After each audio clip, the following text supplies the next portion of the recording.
इस्कात गैर कामिल, incomplete abortion.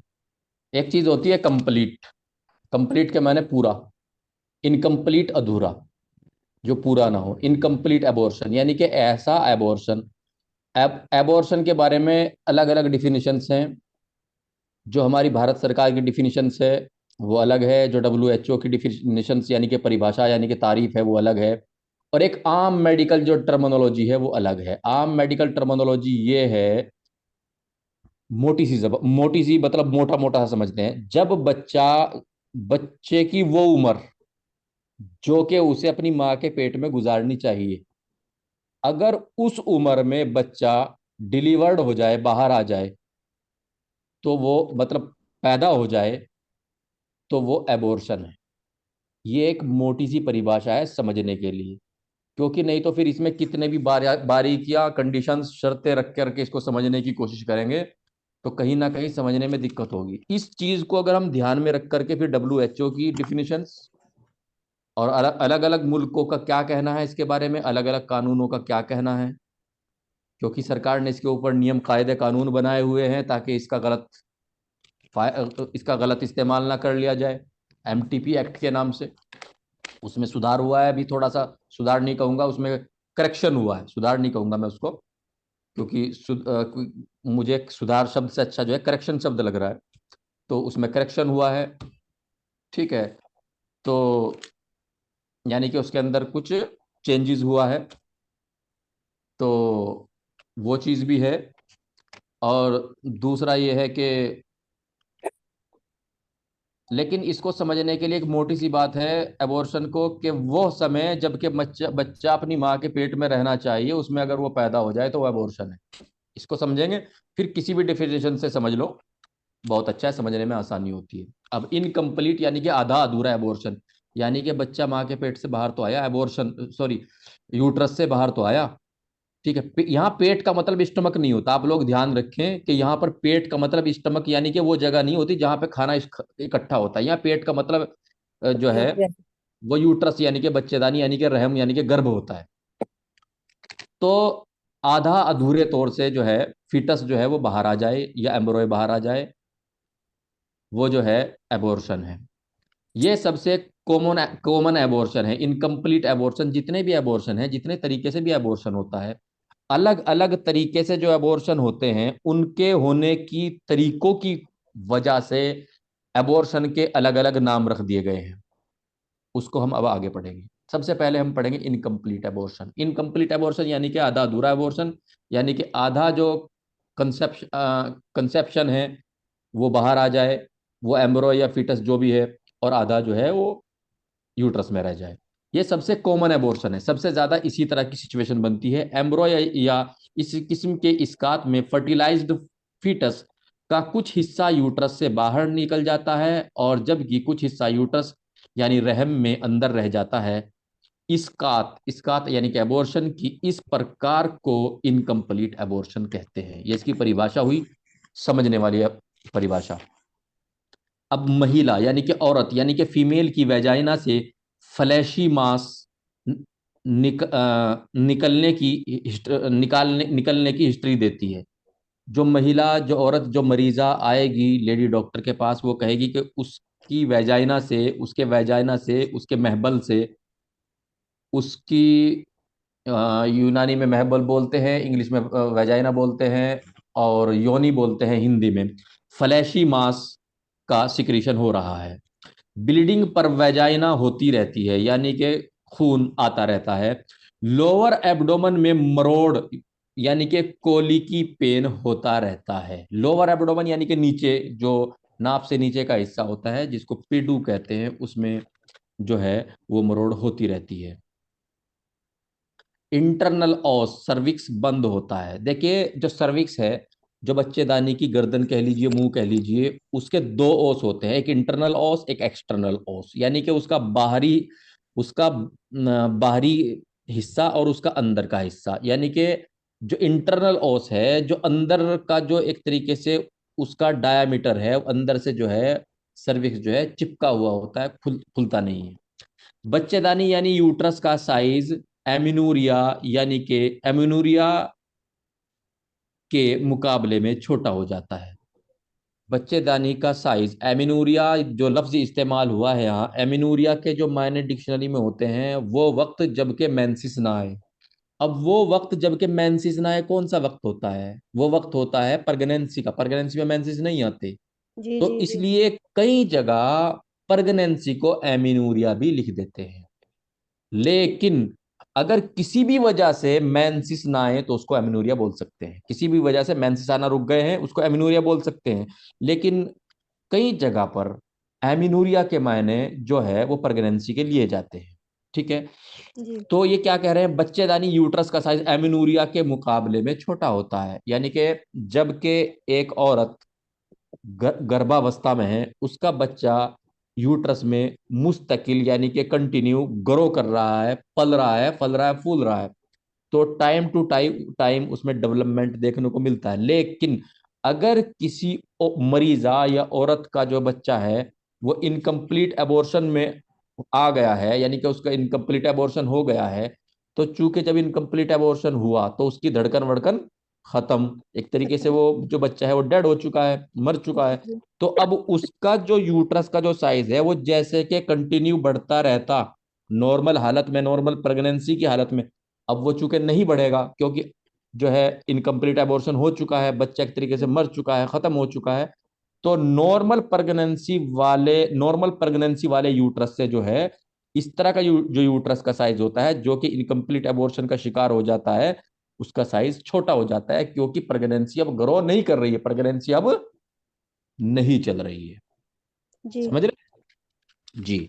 ये पूछा जा सकता है कि इनकम्प्लीट एबॉर्शन में यूट्रस का साइज जो है वो नॉर्मल प्रेगनेंसी के मुकाबले में मतलब कैसा होता है? तो नॉर्मल प्रेगनेंसी के मुकाबले कॉम्प्लिकेशन यानी कि क्या क्या परेशानी आती है इनकम्प्लीट एबॉर्शन में। नंबर एक, सेप्सिस यानी कि इन्फेक्शन हो सकता है, जिसे आम जबान में कह देते हैं कि सेप्टिक हो गई। ठीक है। सेप्टिक एक तरह का सीवियर इन्फेक्शन होता है सेप्सिस। ठीक है। तो सीवियर इन्फेक्शन हो सकता है। परफ्यूज ब्लीडिंग, बहुत तेजी से खून छूट सकता है वैजाइनली। ठीक है। और प्लासेंटल पॉलिप, प्लासेंटल पॉलिप बोलते हैं, पॉलिप बोलते हैं एक तरीके से प्लासेंटा का एक छोटा भाग, या प्लासेंटा जैसा एक दूसरा प्लासेंटा जो कि छोटा हो, कई बार वो उसको प्लासेंटल पॉलिप बोल देते हैं, प्लासेंटा के हिस्से को, या जैसा जो कि प्लासेंटा होता है, प्लासेंटा के साथ साथ एक दूसरा प्लासेंटा जो है वो यूट्रस में बन जाता है ऑटोमेटिकली, तो उसको प्लासेंटल पॉलिप बोल देते हैं। ठीक है। तो ये सारी सिचुएशन देखने को मिलती है इनकम्प्लीट एबॉर्शन से, यानी कि प्लासेंटा जो है कुछ निकल गया, कुछ अंदर रह गया, या परफ्यूज ब्लीडिंग, इसमें बहुत ज्यादा ज्यादा तरीके से खून बहता है, बहुत ज्यादा मिकदार में और बहुत ज्यादा मात्रा में। और सेप्सिस यानी कि सीवियर किस्म का इन्फेक्शन हो जाता है। Management, injection oxytocin, injection ergometrine, ये इंजेक्शन लगाएंगे जिससे कि जो है यूट्रस में जो है कॉन्ट्रेक्शन आने शुरू हो जाएंगे, और जो ब्लीडिंग, परफ्यूज ब्लीडिंग थी वो जो है ऑफ हो जाएगी, रुक जाएगी। 12 हफ्ते तक की प्रेगनेंसी को डायलिटेशन एंड इवाक्यूएशन, D&E, और 12 हफ्ते से बाद की प्रेगनेंसी को ऑक्सीटोसिन की ड्रिप लगाकर डिलीवर्ड कराया जाता है।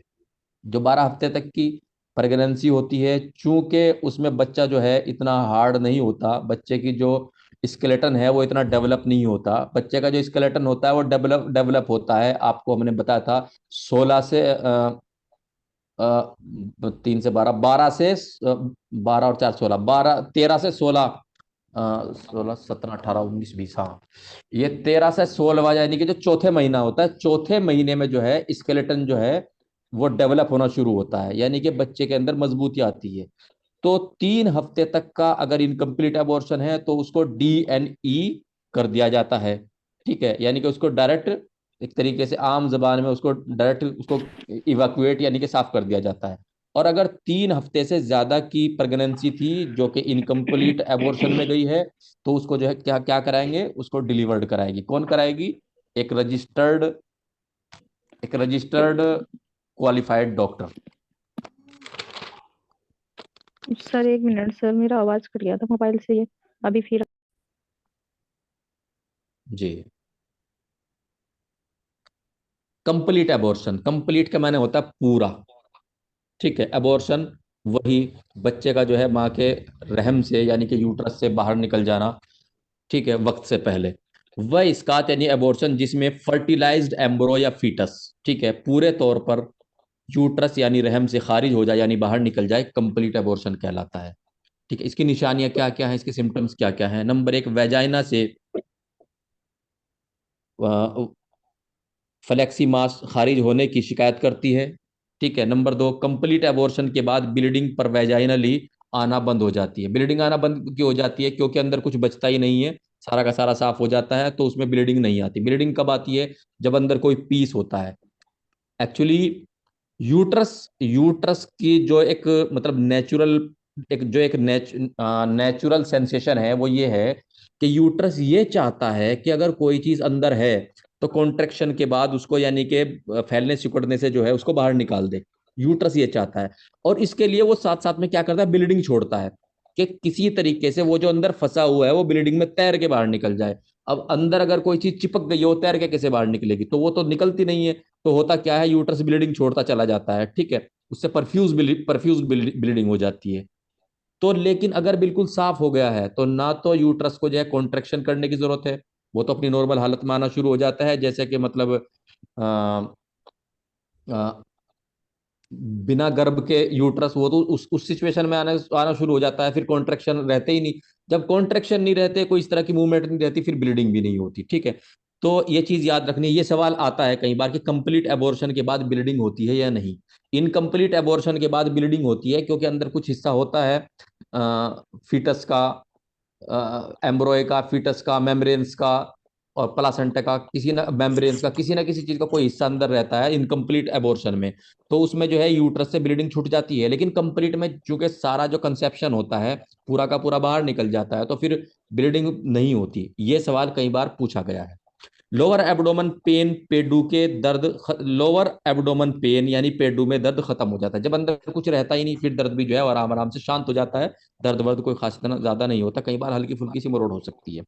सर्विक्स क्लोज्ड हो जाती है, जो यूट्रस का जो उनुक है, उनुकुर रहम जिसको बोलते हैं, सर्विक्स यानी कि जो मुंह है, वो बंद हो जाता है क्योंकि अंदर कुछ रहता नहीं है। साइज ऑफ यूट्रस कम हो जाता है, आराम आराम से यूट्रस जो है वो तरीके से एक नॉर्मल यूट्रस जो कि प्रेग्नेंट नहीं है उसकी सिचुएशन में, उसकी शेप में आना शुरू हो जाता है। इन्वोल्यूशन ऑफ यूट्रस हो जाता है। ठीक है, मैनेजमेंट, इसका इलाज क्या है? नंबर एक, अल्ट्रासाउंड करा के देखेंगे कि अंदर कोई पीस वीस या अंदर कोई जो है मेम्ब्रेन वेम्ब्रेन, कोई झिल्ली विल्ली तो रह नहीं गई है। ये तब ये पता कर लेते हैं कि कोई मेम्ब्रेन वगैरह यूट्रस में तो नहीं रह गई है, और अगर हल्का फुल्का जमाव या मेम्ब्रेन अंदर हो तो क्यूरेटेज से साफ कर दिया जाता है। क्यूरेटेज आपने देखा होगा कि इंस्ट्रूमेंट होता है जिससे हल्का हल्का हल्के हाथ से खुरचा जाता है, तेज नहीं खुरचेंगे क्योंकि तेज खुरचने से जो है यूट्रस जो है वो जख्मी हो जाएगा। तो हल्के हाथ से जो है उसको एक medical practitioner, registered medical practitioner, एक डिग्री होल्डर डॉक्टर जो है उसको साफ कर देती है। अगर थोड़ा बहुत कोई मैल वैल अंदर जम गया है, कोई ब्लीडिंग व्लीडिंग, कोई क्लोट व्लोट रुक गया है तो, या कोई मेम्ब्रेन वगैरह रह गई है, क्योंकि अगर अंदर 20 रह जाएगा तो वो इनकम्प्लीट एबॉर्शन में चला जाएगा। यहाँ कंप्लीट एबॉर्शन, सब कुछ साफ हो गया, कोई हल्का हल्का सा ब्लीडिंग रुक गई है या कोई छोटा मोटा मेम्ब्रेन रुक गई है तो उसको क्यूरेट कर देते हैं, साफ कर देते हैं, खुरच देते हैं बहुत आहिस्ता से, जो है घिसर नहीं लगनी चाहिए, जख्मी नहीं होना चाहिए यूट्रस। ठीक है, नहीं तो और दूसरे कॉम्प्लिकेशन आते हैं। अगर खून ज्यादा लॉस हो गया है यानी ज्यादा बह गया है तो आयरन यानी कि खून बनाने की दवाइयां ओरली खिलाते हैं। अगर ज्यादा कमी आ गई है खून के अंदर तो ब्लड ट्रांसफ्यूजन यानी खून चढ़ाते हैं, के जरिए खून की पूर्ति कर देते हैं। किसमें? कंप्लीट एबॉर्शन में।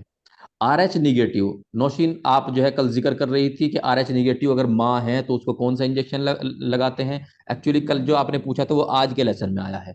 आर एच निगेटिव वाली औरतों को एंटी डी इंजेक्शन लगता है।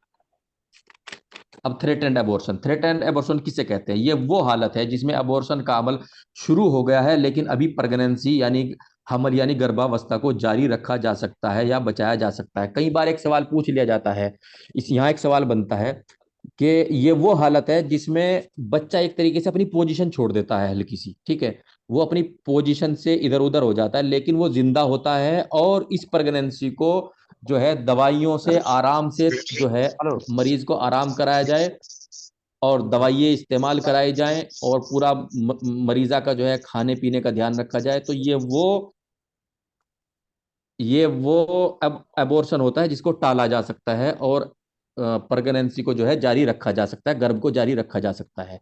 ठीक है, कई बार ये सवाल पूछा जाता है एग्जाम में कि उस एबॉर्शन का नाम बताइए जिसमें प्रेगनेंसी को जारी रखा जा सकता है, यानी बच्चे को बचाया जा सकता है। तो वो कौन सा है? वो थ्रेटेंड एबॉर्शन होता है।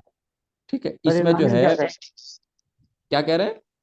यूनानी में क्या कहेंगे इसको सर? आपको जो है इंग्लिश में पूछेगा, आप टेंशन मत लीजिए इस चीज को। जी। इस चीज को आपको इंग्लिश में पूछेगा, इंग्लिश में आपको इसलिए पूछेगा क्योंकि, तो इसको आप ऐसे समझिए कि ये वो एबॉर्शन है जिसमें जो है मतलब प्रेगनेंसी को बचाया जा सकता है। सवाल इसी तरीके से पूछा जाता है कई बार कि उस एबॉर्शन का नाम बताइए जिस एबॉर्शन में प्रेगनेंसी यानी बच्चे को बचाया जा सकता है, तो वो थ्रेटेंड एबॉर्शन है। इसमें क्या होता है एक्चुअली, इसमें थ्रेटेंड एबॉर्शन में हल्की ब्लीडिंग यानी पर वैजाइनली देखने को मिलती है। ठीक है, और ये ब्लीडिंग खुद ब खुद ही रुक जाती है, यानी हल्की फुल्की ब्लीडिंग वैजाइनली आती है और वो खुद भी रुक भी जाती है। ठीक है, ये ब्लीडिंग बगैर दर्द की होती है, कभी कभार हल्का फुल्का दर्द नीचे पेटू में, ठीक है, कोली की यानी कि मरोड़ वाला दर्द हो सकता है। इसमें बच्चा यानी कि एम्ब्रॉय है या फीटस है जिंदा होता है, और इसी से मुतालिक सवाल पूछा जाता है। ठीक है, साइन पेल्विक एग्जामिनेशन, इसमें क्या होता है, एक्सटर्नल ओस यानी कि सर्विक्स का जो बाहरी बाहरी हिस्सा है, सर्विक्स का बाहरी हिस्सा है जो बंद होता है। ठीक है, यूट्रस का साइज नॉर्मल ग्रेविड यूट्रस जितना ही होता है, क्योंकि बच्चा जो है वो जिंदा है। बच्चे ने जरा सा क्या हुआ, बच्चे ने एक तो जरा सी अपनी जगह, हल्की सी जगह छोड़ी हुई, तो हल्की सी छोड़ेगा, इसीलिए वो रुकेगा। ज्यादा छोड़ देगा तो फिर वो बाहर हो जाएगा। ठीक है, फिर वो थ्रेटेंड एबॉर्शन नहीं होगा, फिर वो इनकम्प्लीट, कंप्लीट या मिस्ड में पहुंच जाएगा। ठीक है, इनकम्प्लीट या कंप्लीट में पहुंच जाता है। मिस्ड का थोड़ा सा दूसरा मामला है, उसमें जो है बच्चा मर जाता है अंदर ही और रुक जाता है। ठीक है, तो इनकम्प्लीट है, कंप्लीट में पहुंच जाएगा और उसने ज्यादा जगह छोड़ दी। तो थ्रेटेंड एबॉर्शन में क्या होगा, बच्चा हल्का सा अपनी जगह से हिलेगा और हल्का फुल्का कहीं ना कहीं से ब्लीडिंग आ जाएगी, और ये ब्लीडिंग हो सकता है प्लासेंटा से आ जाए, ये हो सकता है कोई कैपिलरी फट गई हो सकता है कोई मेम्ब्रेन मेम्ब्रेन जो है फट गई हो, तो उससे आएगा। तो इस तरह की जो एबॉर्शन होता है, इस तरह के एबॉर्शन में प्रेगनेंसी को यानी कि बच्चे को बचा लिया जाता है। सर्विक्स सॉफ्ट होता है, सर्विक्स क्या हो जाता है, सॉफ्ट हो जाता है, नरम हो जाता है। डायग्नोसिस मैनेजमेंट या इलाज, इसका इलाज क्या है, routine blood and urine examination, पेशाब की जांच करवाते हैं और ब्लड की सभी जांचें करवाते हैं जो कि प्रेगनेंसी में करवानी चाहिए। अल्ट्रासाउंड कराते हैं और इसमें ये देखते हैं कि कितने चांस हैं इस एबॉर्शन को टालने के। ठीक है, सीरम प्रोजेस्टेरोन लेवल अगर 25 नैनोग्राम पर मिलीलीटर से ज्यादा हो तो ये एम्ब्रॉय फिटस के जिंदा रहने की तरफ इशारा करता है, सीरम प्रोजेस्टेरोन लेवल। ठीक है, अब एचसीजी करते हैं और वीडीआरएल जैसी जांचें, ये सारी की सारी जांचें होती हैं। ज्यादातर केसेस में प्रेगनेंसी जारी रहती है, नॉर्मल जारी रहती है। अगर ब्लीडिंग ना रुके और यूट्रस में कॉन्ट्रेक्शन यानी कि खिंचाव आने शुरू हो जाए तो फिर प्रेगनेंसी इनवेटेबल एबॉर्शन में तब्दील हो जाती है। अगर ना रुके तो फिर प्रेगनेंसी जो है वो इनवेटेबल एबॉर्शन में तब्दील हो जाती है। और अगला नंबर इनवेटेबल एबॉर्शन का है, मैं वहां पढ़ाऊंगा ये क्या होता है।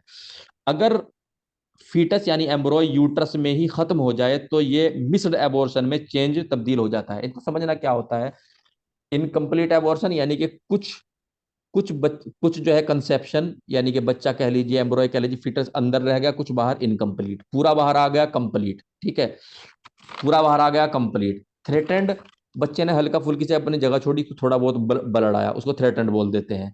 ठीक है, इनको अलग अलग चीजों को याद रखना। मिस्ड उसे कहते हैं बच्चा खत्म हो गया लेकिन वो यूट्रस में ही है, बच्चेदानी में रुका हुआ है, उसको बोल देते हैं मिस्ड एबॉर्शन। लेकिन अब ये जो थ्रेटेंड एबॉर्शन है, इसका मैनेजमेंट क्या है, जब तक ब्लीडिंग रुक ना जाए मरीजा बिस्तर पर लेट कर रहेगी, मरीजा जो है वो आराम करेगी। मरीजा यानी हामला यानी गर्भवती को साइकोलॉजिकल सपोर्ट देनी चाहिए, यानी यानी कि उसका हौसला बढ़ाना चाहिए कि कुछ नहीं हुआ, कोई नहीं, कोई एक आध इधर रुक में से आ जाता है, बहुत बड़ा काम होता है प्रेगनेंसी को पूरे इस टाइम पीरियड को पास करना आराम आराम से, इसमें घबराने की कोई बात नहीं, दवाई होगी ठीक हो जाओगे। साइकोलॉजिकल जो सपोर्ट है वो बहुत जरूरी होती है। ये मैंने आपको जो है labour first second third stage of labour में भी पढ़ाया था कि साइकोलॉजिकल सपोर्ट जो है बहुत जरूरी होती है एक गर्भवती के लिए, एक हमला के लिए। सभी तरह के इसकात यानी एबॉर्शन के केसेस में आरएच निगेटिव माँ को इंजेक्शन एंटीडी लगाना चाहिए। अगर किसी भी तरह का एबॉर्शन है तो जो आरएच निगेटिव माँ है उसको एंटीडी इंजेक्शन लगेगा। मरीज को बेड रेस्ट की सलाह दी जाती है। अगले 2 से 3 हफ्ते तक सेक्स ना करने की हिदायत दी जाती है ताकि बच्चे को ज्यादा ठेस ना पहुंचे। अब इनविटेबल एबॉर्शन क्या होता है? इसमें प्रेगनेंसी को जारी रखना मुमकिन नहीं होता, ठीक है। ब्लीडिंग पर वैजाइनली यानी महबल से खून आना, पेडू में दर्द, पेडू में दर्द को बोलते हैं lower abdomen pain, shock due to excessive सर ब्लीडिंग, दोनों कंडीशन में लगानी पड़ेगी क्या? बहुत ज्यादा खून बहने की वजह से शॉक। जी कौन बोला है? नौशीन। हाँ जी जी।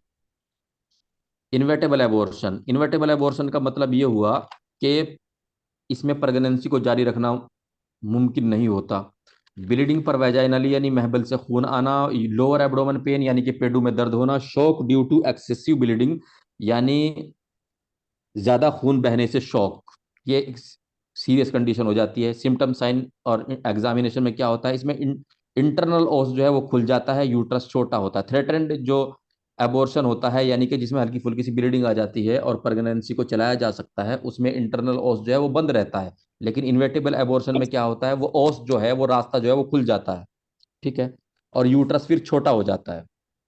इसका मैनेजमेंट क्या है? इंजेक्शन मिथार्जिन लगाएंगे, इंजेक्शन ऑक्सीटोसिन इंजेक्शन मिथार्जिन लगाएंगे, ऑक्सीटोसिन नहीं मिथार्जिन लगाएंगे, और अगर ज्यादा खून बह गया है तो ब्लड ट्रांसफ्यूजन करेंगे। मिस्ड एबॉर्शन, मिस्ड एबॉर्शन क्या किसे कहते हैं? मिस्ड एबॉर्शन उसको कहते हैं बच्चा जो है वो माँ के पेट में जो है डेथ हो गई है, उसकी आईयूडी हो गया है, ठीक है, लेकिन वो अभी अंदर ही है, बाहर नहीं निकला है, इसको मिस्ड एबॉर्शन बोलते हैं।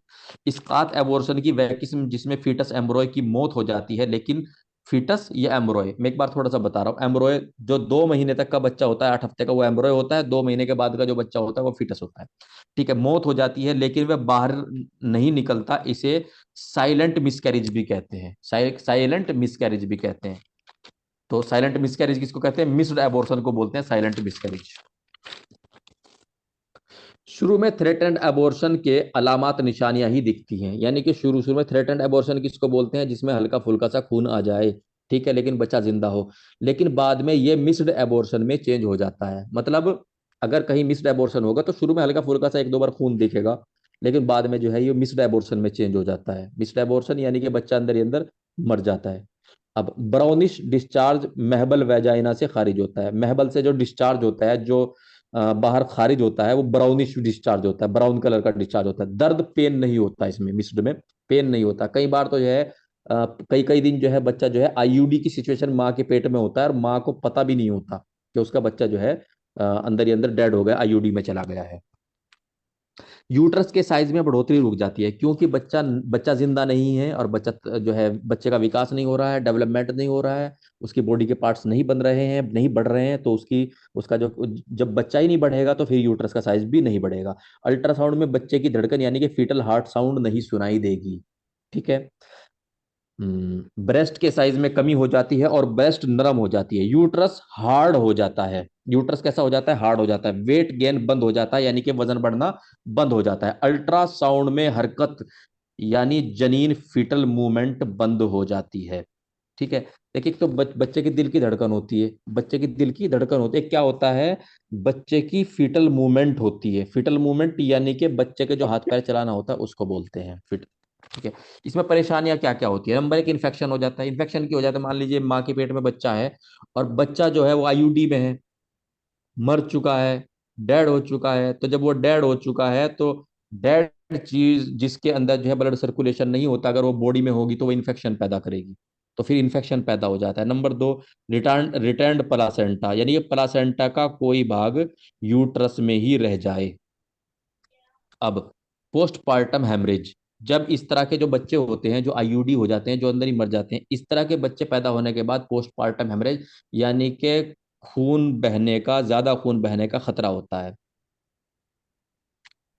सेप्टिक एबॉर्शन, ये सबसे खतरनाक एबॉर्शन होता है, सेप्टिक एबॉर्शन, ठीक है। जब यूट्रस और यूट्रस में मौजूद एम्ब्रो या फीटस, प्लासेंटा का कोई पार्ट, मेम्ब्रेन, क्लोट्स वगैरह किसी भी कंटेंट में इन्फेक्शन हो जाए तो उसे सेप्टिक एबॉर्शन कहते हैं। ये भी सीरियस हालत होती है।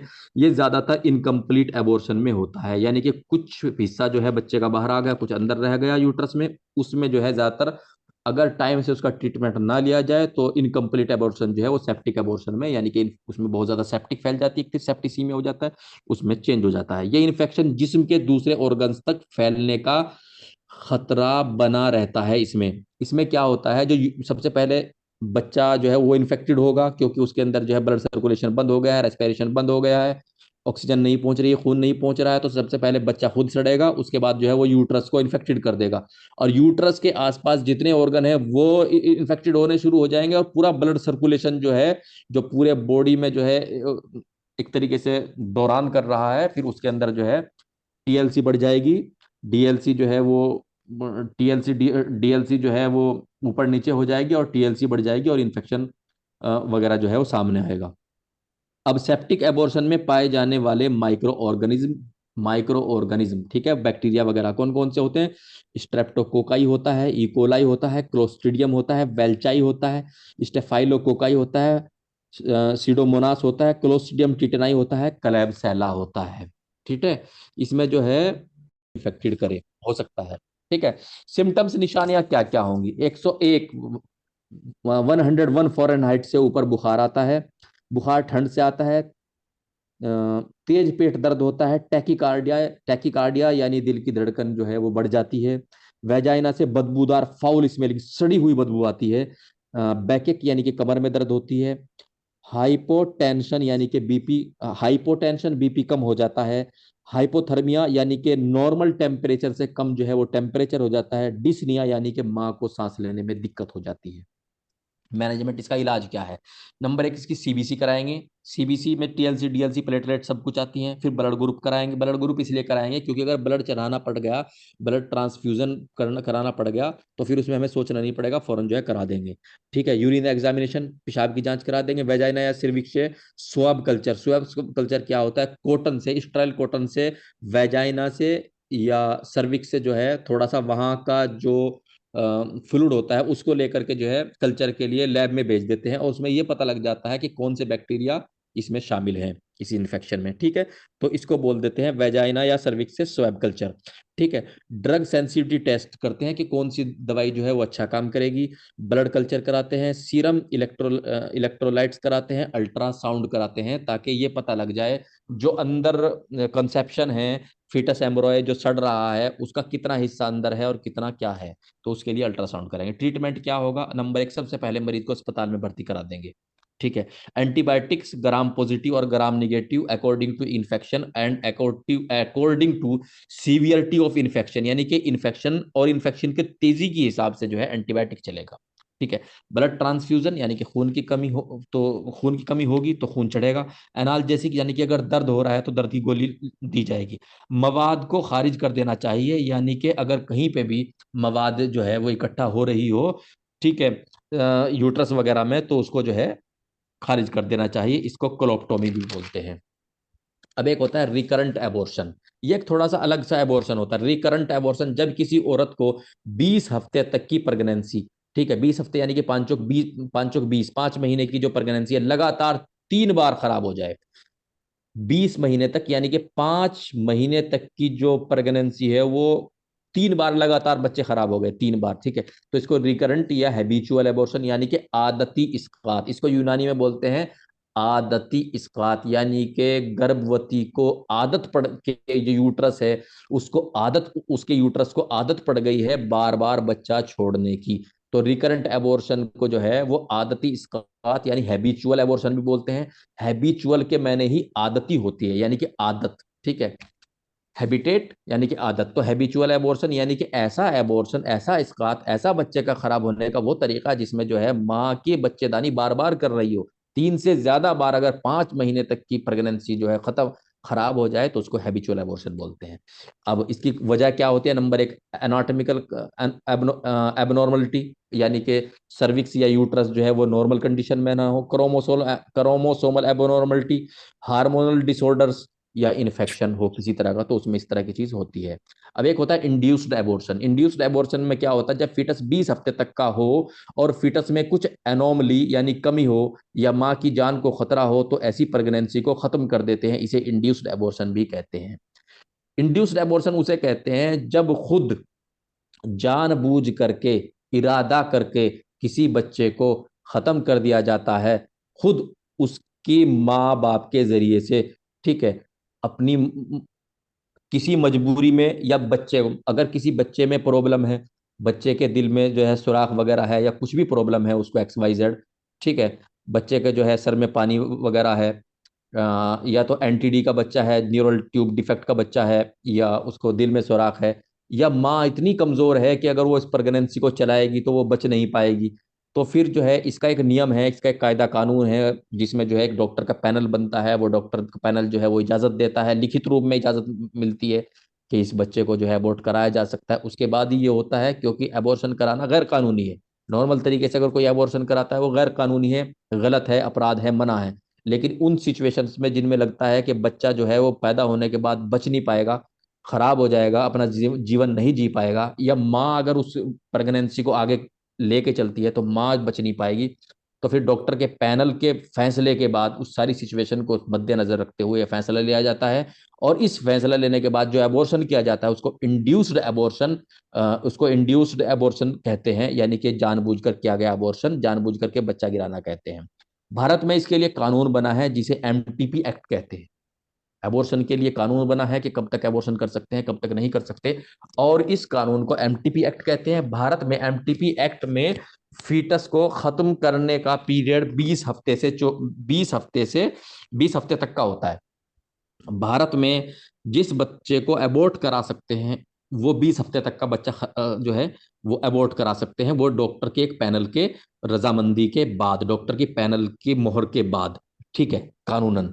लेकिन अब ये जो है 20 हफ्ते की बजाय 24 हफ्ते कर दिया गया है, 1 महीना जो है 4 हफ्ते और बढ़ा दिए गए। पहले सिर्फ 20 हफ्ते का बच्चा जो है वो अबॉर्ट करा सकते थे कानूनन, अब 24 हफ्ते तक का, यानी कि 6 महीने तक का बच्चा, अगर उसमें ऐसी प्रॉब्लम है जो कि उसके लिए जानलेवा बनेगी, या वो माँ जिसको वो प्रेगनेंसी है वो उसे नहीं, उसको प्रेगनेंसी को आगे कैरी कर पाएगी, आगे ले जाएगी, तो सरकार ने जो है, गवर्नमेंट ने, भारत सरकार ने जो है 20 हफ्ते के बजाय 24 हफ्ते कर दिया है। अब अगर ये सवाल एग्जाम में आ सकता है, याद रखना, इस तरह के सवाल ही पूछते हैं जो थोड़ा सा अपनी जगह से जो है, मतलब थोड़ा सा जिनके अंदर स्पेशलिटी आ जाती है, जिनके अंदर नुक्ता पैदा हो जाता है, पॉइंट पैदा हो जाता है। तो इसका पॉइंट है कि कितने हफ्ते तक की डिलीवरी प्रेगनेंसी को, कितने हफ्ते तक की प्रेगनेंसी को इंड्यूस्ड एबॉर्शन यानी कि जानबूझ करके अबॉर्ट कराया जा सकता है। तो 24 हफ्ते तक की, वो उसमें ऑप्शन में 20 हफ्ते होगा, 24 हफ्ते होगा, 28 हफ्ते होगा और 16 हफ्ते होगा। आपको 24 हफ्ते यानी कि 6 महीने लगाना। पहले 20 हफ्ते तक था, सरकार ने इसमें जो है 4 महीने, सॉरी 4 हफ्ते यानी कि 1 महीना और बढ़ा दिया है। अब ये 24 हफ्ते यानी 6 महीने तक का होगा। 6 महीने तक के बच्चे को जो है डॉक्टर्स के पैनल के बाद, रजिस्टर्ड डॉक्टर, गवर्नमेंट डॉक्टर के पैनल्स के बाद जो है वो, उनकी इजाजत के बाद जो है वो टर्मिनेट किया जा सकता है, खत्म किया जा सकता है प्रेगनेंसी को, अगर के माँ को जान का खतरा हो या बच्चा जो है वो सरवाइव नहीं कर पाएगा उस सिचुएशन में। अब बच्चे के पैदा होने से पहले महबल वैन यानी वेजाइना से ब्लीडिंग, अगर बच्चा पैदा नहीं हुआ लेकिन ब्लीडिंग आने लगी वेजाइना से, तो इसको क्या कहते हैं? इसको एंटीपार्टम हेमरेज बोलते हैं। बच्चा पैदा नहीं हुआ, बच्चा माँ के यूट्रस में है, उससे पहले ही जो है हेमरेज हो रहा है यानी कि ब्लीडिंग हो रही है, तो उसको एंटीपार्टम हेमरेज कहते हैं। किसको? बच्चा पैदा नहीं हुआ, बच्चा यूट्रस में है, ब्लीडिंग होने लग गई, ठीक है, तो उसको एंटीपार्टम हेमरेज कहते हैं। पार्टम, पार्टम बोलते हैं गर्भ को, ठीक है। एंटी, एंटी का मायने होता है यहाँ पहले, यानी कि पैदा होने से पहले, हेमरेज यानी ब्लीडिंग, हेमरेज ब्लीडिंग को बोलते हैं, यानी कि बच्चे के पैदा होने से पहले ब्लीडिंग। अब इसकी एक कंडीशन है, उसको समझ लेते हैं। केवल 3 महीने यानी 12 हफ्ते के बाद महीने अपना होते काम हैं, करना शुरू कर तीसरे देते हैं, महीने। 3 महीने से। हाँ, अच्छा, तो फिर शुरू करें, आगे पढ़ें। हम्म। जी, बच्चे के पैदा जी होने सर। से पहले महबल वैजाइना से ब्लीडिंग, एंटीपार्टम हेमरेज पढ़ रहे हैं, थोड़ा सा आगे पढ़ते हैं। कॉज ऑफ एंटीपार्टम हेमरेज यानी इसकी वजह क्या होता है? Number 1, placenta previa. Placenta previa कहते हैं यानी कि उनकुर रहम यानी सर्विक्स, यानी कि जो बच्चेदानी का जो रास्ता है उसी के ऊपर प्लासेंटा चिपक जाए, यानी कि प्लासेंटा वही जो है, प्लासेंटा का जो एडेशन है वो वही हो। अब जब प्लासेंटा जो है वो वहां चिपकेगी जहां से उसको, बच्चे को बाहर निकलना है, तो शुरू शुरू में तो बच्चा छोटा होता है, कुछ नहीं होगा, लेकिन बच्चा जैसे ही 5, 5.5, 6 महीने का होगा, तो बच्चा जो मूवमेंट करेगा, बच्चा जो भागे दौड़ेगा, खेल, बच्चा माँ के पेट में खेलता है, तो होगा क्या, वो जो प्लासेंटा है जो कि सर्विक्स के ओपनिंग पे, सर्विक्स के मुंह पे चिपकी हुई है, वो कहीं ना कहीं हिले डुलेगी, तो किसी ना किसी कैपिलरी से हल्की फुल्की ब्लीडिंग होनी शुरू हो जाएगी। एक तो प्लासेंटा पिरीविया में, दूसरा एबरेप्शो प्लासेंटा। एबरेप्शो देखो, एक चीज प्लासेंटा पिरीविया होती है जिसमें प्लासेंटा जो है वो यूट्रस के मुंह पे यानी कि सर्विक्स पे सर्विक्स को कवर करती है, कई बार पूरा करती है, कई बार पार्शियली करती है, हल्का फुल्का सा करती है, लेकिन उसको प्लासेंटा पिरीविया बोलते हैं, यानी कि प्लासेंटा जो है वो बच्चेदानी के मुंह पे चिपक जाए। एक होता है एबरेप्शो प्लासेंटा। एबरेप्शो प्लासेंटा उस चीज को कहते हैं जिसमें जो है प्लासेंटा जो है वो यूट्रस में जहां पे चिपकी हुई है वो वहां से हट जाए।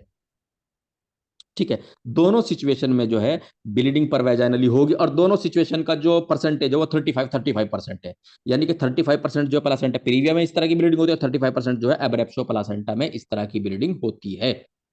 समझ में आ रही है? यानी कि 70% जो चांस होते हैं प्लासेंटा की वजह से होते हैं, 70% जो मतलब बच्चे पैदा होने से जो पहले जो ब्लीडिंग आती है, इसलिए अल्ट्रासाउंड जरूरी है। अब सर्वाइकल कार्सिनोमा, सर्वाइकल कार्सिनोमा यानी कि सर्विक्स यानी कि उनकुर रहम में अगर कैंसर हो, कार्सिनोमा कैंसर को बोलते हैं। सर्वाइकल पोलिप यानी कि कोई इस तरह की चीज जो है सर्विक्स में बन जाए जो कि सर्विक्स का हिस्सा ना हो, यानी कि कोई नई चीज बन जाए। अब लोकल इंजरी यानी कि माँ को जो है वो चोट लग जाए, ठीक है, किसी लकड़ी वकड़ी से, किसी पत्थर वत्थर से, किसी डंडे वंडे से जो है चोट लग जाए वैजाना की जरा जगह, और वो ब्लीडिंग आने लग जाए, तो लोकल इंजरी भी इसकी एक वजह हो सकती है। अब मैनेजमेंट क्या होता है, इसका इलाज क्या होता है? अल्ट्रासाउंड कराया जाए, उसमें पता लगेगा कि कहाँ गड़बड़ी हुई है, मतलब कहाँ परेशानी हुई है, ठीक है, दिक्कत कहाँ हुई है, ब्लीडिंग कहाँ से आई है, एमआरआई कराई जाए। अगर अल्ट्रासाउंड एमआरआई में फीटस फीटस यानी कि बच्चा जिंदा यानी लाइव है, तो उसको प्रोटेक्ट करेंगे, यानी कि उसको बचाएंगे, उसको जो है आराम वगैरह कराएंगे, अच्छा खाना देंगे, इंजेक्शन दवाइयाँ वगैरह जो जरूरत की है वो देंगे, प्रेगनेंसी को कंटिन्यू रखने की का ट्रीटमेंट करते हैं। अगर फीटस लाइव नहीं है तो डिलीवर्ड यानी बच्चा पैदा कराने के इलाज पर अमल करेंगे। यानी कि अगर बच्चा जिंदा नहीं है और ब्लीडिंग से पता लगा है, पहले ब्लीडिंग हुई थी, ब्लीडिंग के बाद अल्ट्रासाउंड कराया, उसमें पता लगा कि बच्चा जिंदा नहीं है, तो उसमें जो है फिर उसको डिलीवर्ड करा देंगे, यानी कि उसको पैदा करा देंगे। ठीक है, और पैदा कराने में जिन जिन चीजों का ख्याल रखते हैं वो सारे काम करेंगे। अब प्रेगनेंसी इंड्यूस्ड हाइपरटेंशन यानी कि दौरान हमल, यानी कि जब माँ के गर्भ में बच्चा हो, बीपी का बढ़ जाना, उसको क्या बोलते हैं? Pregnancy induced hypertension. यानी कि जब माँ जो है गर्भवती है, हामला है, उसको उसका बीपी बढ़ने लग जाए। कई बार हमल की वजह से भी बीपी बढ़ता है, ठीक है, तो प्रेगनेंसी इंड्यूस्ड हाइपरटेंशन उसी को बोलते हैं। कई बार बच्चे की वजह से जो है माँ का बीपी बढ़ता है, उसी को जो है प्रेगनेंसी इंड्यूस्ड हाइपरटेंशन बोलते हैं। बीपी का बढ़ना, किसी मरीजा का बीपी प्रेगनेंसी यानी गर्भावस्था हमल की वजह से बढ़ता है, प्रेगनेंसी इंड्यूस्ड हाइपरटेंशन कहते हैं। सिस्टोलिक, सिस्टोलिक वो ब्लड प्रेशर होता है जो ऊपर वाला होता है, डायस्टोलिक नीचे वाला होता है। तो सिस्टोलिक जो है वो 140 या 140 से अगर ऊपर हो जाए, और डायस्टोलिक जो है वो 90 या 90 से ऊपर हो जाए, ठीक है, तो दोनों में क्या कहेंगे? प्रेगनेंसी इंड्यूस्ड हाइपरटेंशन कहेंगे। अब प्रेगनेंसी इंड्यूस्ड हाइपरटेंशन, अगर किसी औरत का बीपी उसके नॉर्मल, अगर किसी औरत का बीपी नॉर्मल हालत में जितना रहता है उसमें 30 तो है वो ऊपर वाला बढ़ जाए सिस्टोलिक, और 15 जो है वो नीचे वाले बीपी में बढ़ जाए, तो उसको भी जो है हाइपरटेंशन, प्रेगनेंसी इंड्यूस्ड हाइपरटेंशन मानेंगे। इसके दो तरीके हैं, एक तो ये है कि 140 ऊपर वाला, 90 वाला, 90 नीचे वाला पहुंच जाए, या इससे ऊपर पहुंच जाए। या दूसरा तरीका क्या है? कुछ औरतों का, महिलाओं का बीपी जो है वो बहुत मतलब कम भी रहता है, कम रहता है कि मान लीजिए कुछ लोग, कुछ का जो है वो 100 मतलब 170 रहता है। अगर अगर 170 रहता है तो 100 में 30 जुड़ जाए, और 70 में 15 जुड़ जाए, 70 में 15 जुड़े 85 हो गए, और 100 में जो है 30 जुड़े 130, 85 हो गया। तो 130 85 पे भी उसको प्रेगनेंसी इंड्यूस्ड हाइपरटेंसिव साबित कर देंगे, यानी कि डिक्लेयर कर देंगे कि आपको प्रेगनेंसी इंड्यूस्ड हाइपरटेंशन है। हालांकि उसका बीपी जो है 130 85 ही है, क्योंकि उसका नॉर्मल जो बीपी रहता है वो 170 रहता है। नीचे वाले में 15 जोड़ेंगे जो कि डायस्टोलिक कहलाता है, ऊपर वाले में 30 जोड़ेंगे जो कि सिस्टोलिक कहलाता है, या फिर 140 और 90 के आसपास या उससे ऊपर हो। अब प्रेगनेंसी इंड्यूस्ड हाइपरटेंशन की चार हालतें हैं: प्री एक्लैम्पशिया, एक्लैम्पशिया, गेस्टेशनल हाइपरटेंशन, हाइपरटेंशन, या क्रोनिक हाइपरटेंशन। एक कंडीशन होती है प्री एक्लैम्पशिया, उसमें कई चीजें दिक्कतें आने लग जाती है, माँ के पेशाब में जो है प्रोटीन निकलने लग जाता है, हल्के फुल्के दौरे आने लग जाते हैं, माँ माँ के ऊपर सूजन आने लग जाती है। एक्लैम्पशिया, फिर इसी की जब प्री एक्लैम्पशिया बढ़ जाता है और किसी वजह से माँ को इलाज नहीं मिल पाता, तो फिर यही सारी सिचुएशंस जो हैं वो कॉम्प्लिकेटेड हो जाती है, मुश्किल हो जाती हैं, और माँ जो है वो शौक यानी कि शौक तक में चली जाती है तो उसको एक्लैम्पशिया बोलते हैं। कोमा तक में चली जाती है उसको एक्लैम्पशिया बोलते हैं। तो उसकी वजह से भी हो सकता है, प्री एक्लैम्पशिया की वजह से, एक्लैम्पशिया की वजह से गेस्टेशनल हाइपरटेंशन, यानी कि कुछ औरतें जो है वो ऐसी होती हैं कि उनको जैसे ही गर्भ ठहरा और उनको जो है वो गर्भ की वजह से होने लग जाता है तो उसको गेस्टेशनल हाइपरटेंशन। क्रोनिक हाइपरटेंशन, कुछ औरतें ऐसी होती है कि उनका बीपी नॉर्मल जो है वो नॉर्मली भी बढ़ा ही रहता है। नॉर्मली भी मतलब बढ़ा ही रहता है। अगर उनका बीपी चेक करते हैं, उनको कहते हैं कि आपका बीपी तो बढ़ा हुआ है, तो वो कहती है मेरा इतना ही रहता है। ठीक है, तो क्रोनिक हाइपरटेंशन भी हो सकता है उसको, पुराना यानी कि बहुत दिन पुराना जो है वो हाइपरटेंशन। अब एक्लैम्पशिया क्या होता है? एक्लैम्पशिया यानी हमल यानी प्रेगनेंसी की एक एक्यूट और जिंदगी के लिए खतरनाक यानी कि लाइफ थ्रेटनिंग कॉम्प्लिकेशन है। ये एक कॉम्प्लिकेशन है, एक परेशानी है एक्लैम्पशिया, जो जिंदगी के लिए बहुत खतरनाक है। इसमें प्री एक्लैम्पशिया के साथ जो है टॉक्सिक क्लोनिक सीजर्स और कोमा। प्री एक्लैम्पशिया और एक्लैम्पशिया को मजमूई तौर पर टॉक्सीमिया ऑफ प्रेगनेंसी भी कहते हैं। ठीक है, प्री एक्लैम्पशिया और एक्लैम्पशिया ये दो कॉम्प्लिकेशन है, दो कंडीशन है। ठीक है, बहुत खतरनाक कंडीशन है। एक्लैम्पशिया में मरीजा जो है, औरत जो है वो कोमे तक में जा सकती है। तो इन कंडीशन को दोनों को मिलाकर के जो है टॉक्सीमिया ऑफ प्रेगनेंसी भी कहते हैं। अब एक्लेम्पशिया के लगभग 80% के केस प्री एक्लेम्पशिया के बाद पैसा पैदा होते हैं। यानी कि जो एक्लेम्पशिया है जिसमें कि मरीज इतनी बुरी कंडीशन होती है कि उसके पेशाब में जो है प्रोटीन वगैरह आने लग जाती है, और अगर ट्रीटमेंट ना किया जाए और वो ना रुके तो वो जो है कोमा तक में चली जाती है मरीजा उसमें। तो वो डायरेक्ट ज्यादातर नहीं होता, 80% ऐसा होता है कि पहले प्री एक्लेम्पशिया होता है, मरीजा को जो है उसके पेशाब में जो है प्रोटीन आने लग जाता है, उसकी जिस्म पे सूजन आने लग जाती है, उसको जो है कम दिखाई देने लग जाता है, वो चिड़चिड़ी हो जाती है, उसके हल्के फुल्के दौरे आने लग जाते हैं, ये सारी चीजें होती है। उसके बाद एक्लेम्पशिया में जाती है मरीजा। मरीजा डायरेक्ट एक्लेम्पशिया में नहीं जाती, 80% नहीं जाती। 80% जो है गर्भवती महिला वो डायरेक्ट एक्लेम्पशिया में नहीं जाती। पहले उसको प्री प्री के मैं नहीं, पहले के होते प्री एक्लेम्पशिया नाम की कंडीशंस बनती है, उसके बाद एक्लेम्पशिया में जाती है। ठीक है, तो एक्लेम्पशिया में बहुत कम ही केस डायरेक्ट पेश आते हैं, ज्यादातर प्री एक्लेम्पशिया के बाद ही पैदा होता है। एक्लेम्पशिया के ज्यादातर केस एंटीनेटल केयर पीरियड के दौरान होते हैं। एंटीनेटल केयर यानी बच्चा पैदा होने से जो पहले की देखभाल वाली जो टाइम पीरियड है, उस टाइम पे इस तरह के जो कॉम्प्लिकेशन है, जो परेशानियां हैं, वो माँ के साथ लगती है। अगर उनको अनदेखा किया जाएगा तो प्री एक्लैम्पशिया जो है वह एक्लैम्पशिया में चेंज हो जाएगा, और उसको जो है फिर कंडीशन जो है वो खराब से खराब तर होती चली जाएगी, और अगर इलाज नहीं मिलेगा तो हो सकता है मरीजा जो है, गर्भवती महिला जो है वो कोमा में चली जाए। कॉज ऑफ एक्लैम्पशिया, एक्लैम्पशिया की वजहें क्या क्या होती हैं? एक्लैम्पशिया के असबाब यानी कारण, नंबर एक हाइपरटेंशन, यानी कि मरीजा का बीपी जो है वो बढ़ा रहता हो। उडीमा के कारण, उडीमा यानी कि उसके जिस्म पे जो है सूजन रहती हो।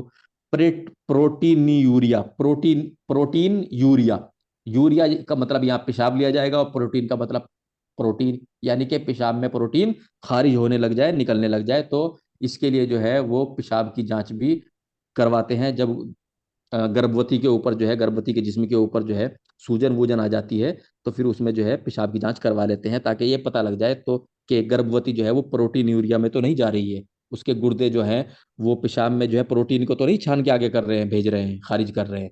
तो उसका पता लग जाए ताकि प्री एक्लैम्पशिया की जांच हो जाए और एक्लैम्पशिया से बचा जा सके। कर्वल्जन यानी कि दौरों की वजह से जो है हो जाता है ये। सेरिब्रल एनोक्सिया यानी दिमाग के सेरिब्रम को ऑक्सीजन की कम पूर्ति होना, दिमाग में का जो एक हिस्सा जो है सेरिब्रम बोलते हैं, उसमें ऑक्सीजन ना पहुंचना। ठीक है, सेरिब्रल ओडिमा यानी कि दिमाग पे सूजन आ जाना। किस हालत में एक्लैम्पशिया में मरीजा प्रेगनेंसी 18 साल से कम उम्र में हो?